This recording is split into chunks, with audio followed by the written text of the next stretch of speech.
যেসব বাচ্চারা trimmer seizure দেখলে উল্টা দৌড় দেয়, একদম চুল কাটতে চায় না, ওইসব বাচ্চাদের মায়েরা জানে বাচ্চাদের চুল কাটানো নিয়ে কি পরিমাণ হ্যাসেল নিতে হয়।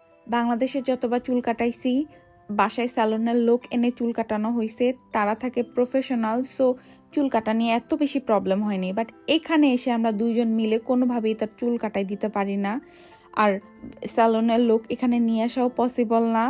আল্লাহর রহমতে এই লাস্ট বার কম্পারেটিভলি ও কম কান্নাকাটি করছে, সো আমরা চিন্তা করছি নেক্সট বার আমরা স্যালনে ওরে চুল কাটাবো, দেখি ও কাটতে দেয় কিনা। ইন্টারেস্টিং ফ্যাক্ট, সে প্রতিবার চুল কাটার সময় কোনো না কোনো বাহানা করে। এবার সে শুরুতেই দুই হাতে অরেঞ্জ নিয়েছিল, কোনোভাবেই তার হাত থেকে এগুলো নেওয়া যাচ্ছিল না। পুরাটা টাইম সে দুই হাতে দুইটা অরেঞ্জ ধরেই ছিল। আমরা দুইজন রিসার্চ করে টিল নাও জাস্ট বোল কাট বা আর্মি কাটই দিতে পারছি। আপনারা যারা এই বোল কাট বা বাটি ছাট চিনেন তারা আমাকে কমেন্টে অবশ্যই জানাবেন।